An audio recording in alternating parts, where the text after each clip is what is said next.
O erro crasso de Crasso. Antes de começarmos o vídeo, vamos dar uma olhada o que consta no dicionário como um erro crasso. O que quer dizer exatamente um erro crasso? Consta lá: erro crasso, falha ou engano que demonstra falta dos conhecimentos ou cuidados considerados básicos. Mas afinal, quem foi Crasso? Marcos Licínios Crassus, nascido em 115 a.C. e falecido em 53 a.C. Político durante a República Romana, 2 vezes eleito cônsul. Mesmo após ele derrotar o Levante de Espartaco, você deve se lembrar, aquela famosa rebelião de escravos liderada por Espartacos, que assustou ali o coração do Império Romano, foi Crasso, com seu exército, que aniquilou essa revolta. Mas, mesmo assim, Crasso ele era mais conhecido pela sua grande fortuna do que necessariamente pelos seus feitos militares. Ao contrário do Júlio César e do Pompeu, com quem ele controlava o poder de Roma naquilo que ficou conhecido como o primeiro triunvirato.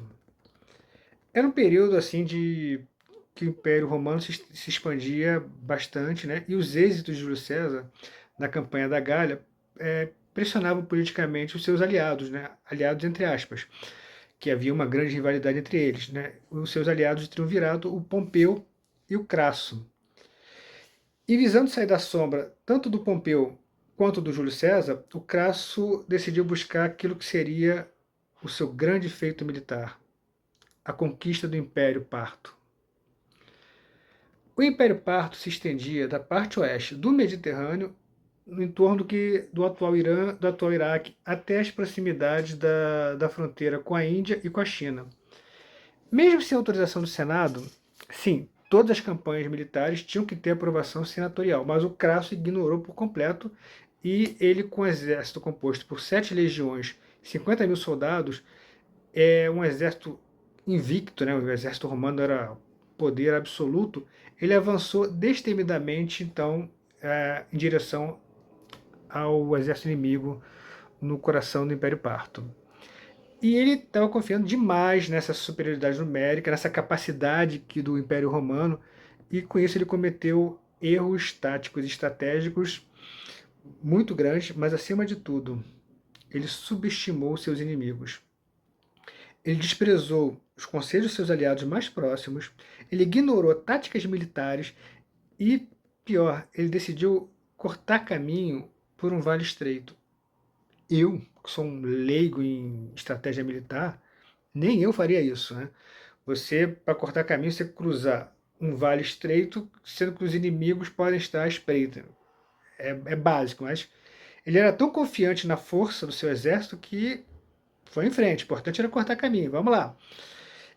E nesse vale estreito, os partos cercaram suas tropas e iniciaram um pesadíssimo ataque de flechas, né? E o exército parto ele se aproximava, disparava flechas e recuava, todos eles montados a cavalos.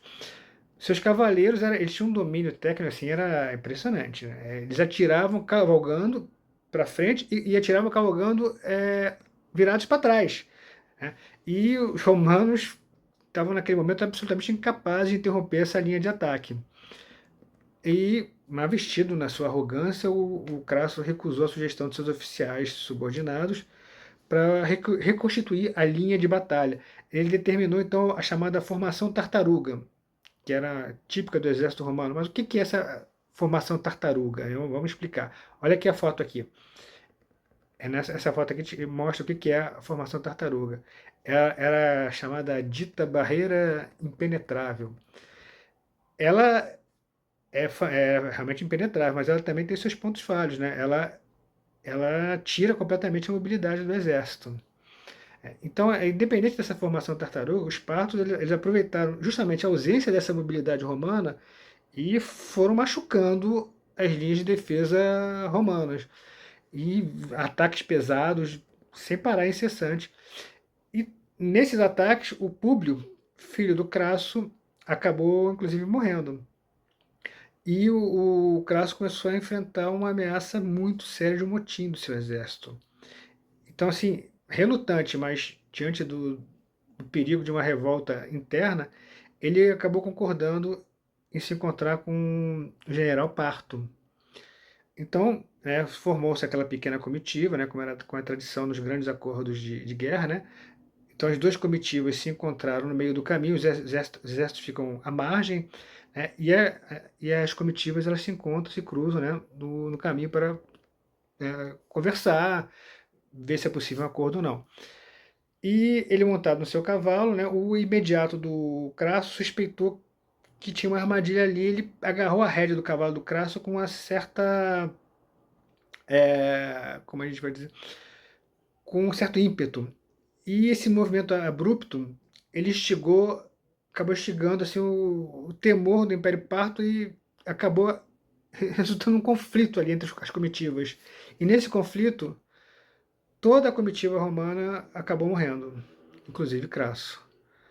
Há relatos que os partos teriam derramado ouro derretido pela garganta abaixo do Crasso já morto, né?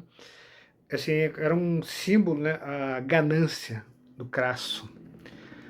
E a morte do Crasso teve repercussões imediatas em Roma. A mais importante é que representou assim, um desequilíbrio no poder romano. O triunvirato acabou, foi desfeito ali, né? O Crasso morreu e Roma entrou numa espiral de violência, uma luta aberta entre o Júlio César e o Pompeu. E essa briga a gente sabe do que deu, né? A cabeça do Pompeu acabou literalmente nas mãos do Júlio César. Mas isso é história para um outro vídeo, quem sabe no futuro. Crassus errare, ou erro crasso, passou a representar um erro primal, grosseiro, estúpido. Talvez esse seja o maior legado de Crasso para a história.